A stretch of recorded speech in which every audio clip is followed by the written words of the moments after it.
DC, thank you so much for joining us on the Silverstone Podcast. It's always a pleasure to speak to you, and especially when we get to talk about you being the president of the BRDC, because I think it's still such an honour. Is it something that you kind of still think about and go, I am proud to be president?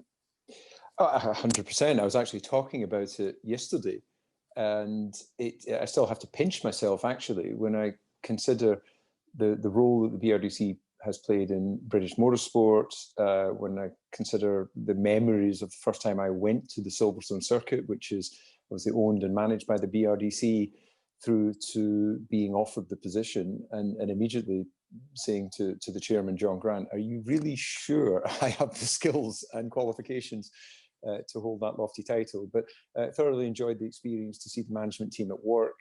And it's obviously been a challenging couple of years, especially last year. But I think that they've shown once again that when you have passionate motorsports people involved in a business, then things happen quickly. Just tell me, what is the relationship between the BRDC and the SuperStars program? Well, the link between the two is absolutely the backbone of the vision to continue to promote motorsport in the UK. We have a world-class facility in Silverstone Circuit, but that doesn't come alive until you put cars, and you don't have cars without drivers, thankfully, despite the fact that there was a push towards autonomous racing at some point. Whatever crazy person thought of that. We need young boys and girls in karting coming up through to become talented men and women driving these cars around the racetrack. So the program is all about mentoring, guiding, encouraging, inspiring that talent and setting them on their way. And there's been some very notable, exceptional standout drivers. Most recently, of course, we have two on the grid, or three on the grid last year in the case of Alex Albon, Lando Norris, George Russell, and of course many other great talents that have been successful at international level. Just tell me, as a former driver yourself, how scary can it be going into that environment? Because there's so much to think about. It's not just driving fast. There are contracts and deals, there's media, there's a lot of different elements, and you want to get it right, don't you? I think it's absolutely key that, especially in these modern times of fast communications, and a podcast would have been an alien thought when I was a young driver coming up through. I was still in the generation of handwritten letters and comfortably waiting for a week for someone to respond to you. Now, of course, if you send a message, if there's not an instant response, you wonder what people are up to. But I think that for the younger generation, all of this modern technology, it allows people to reach their potential at an earlier age, but it also means it's a lot more competitive to make it through. So I think having programs like this enables them to comfortably reach out to drivers that have been there, have crashed the cars, and won a few races along the way. And this young generation have communication skills that I wouldn't have had in my time. I grew up in the generation of children should be seen and not heard. Well, nowadays, of course, this is a generation of we expect to hear the children. You're a parent yourself, and how wonderful is it when you eventually get them in bed at night? Yes, that's all I'm saying. Yes, yes, indeed. So I think it's a fantastic program, and it's a real badge of honor to be recognised by the BRDC, to be acknowledged as a driver who's on the move through the junior ranks. And it can be used not only for the knowledge and experience, but in your marketing platforms that you're putting out there.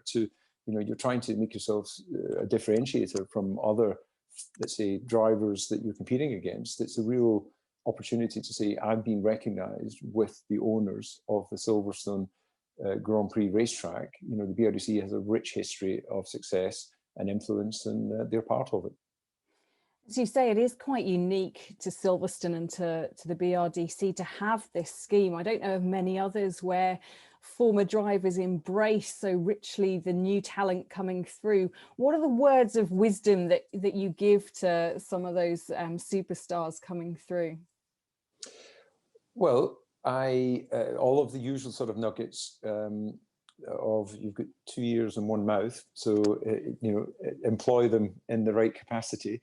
because a lot of them can be overconfident when they arrive, and they think that bravado is a way of or overconfidence. Sometimes they think that's an asset, but in actual fact, once you get into the bigger racing teams, a lot of engineers, designers, the ability to listen in debriefs and wait your moment, and to be able to debate and to know when to give an opinion because you really, really believe in it, versus just having an opinion because you have an opinion.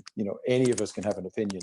Is it valid to the forum of the conversation when you're doing a debrief? If it's not, actually say nothing. And it's having the confidence that, sometimes it's better to keep your mouth closed and let people think you're stupid than open your mouth and confirm that you are. So, a little cliches. Good life lessons. Yeah, indeed. And just never be scared to say you don't know. I think, again, a lot of people think because an engineer's made an adjustment, they have to feel something. Well, sometimes you don't. And, I've worked with Alain Prost, Ayrton Senna, Nigel Mansell, Damon Hill, Mika Hakkinen, Mark Webber, and a bunch of other drivers as direct teammates. And I can assure you, they don't always have an answer for everything, and they don't always feel a difference. And it's that honesty that, ultimately is what saves teams time wasting, chasing something that ultimately wasn't proven. And of course, the ultimate goal and the ultimate telltale is the stopwatch. You can explain a lap away for as long as you like, but if it's half a second slower than your teammate, people aren't going to be listening. So focus on the lap time, focus on your fitness, and however hard you think you're working, you can work harder. Final question. What do you think your hopes are as the BRDC president for the SuperStars program? You've said already about Lando Norris, Alex Albon, and George Russell all being sort of alumni and graduates, but what do you want the future to be for those young kids coming through, entering SuperStars? Well, I'd like to see greater diversity, more inclusion. I'm involved in W Series, as you know, which is there to really inspire and help the next generation of female racers.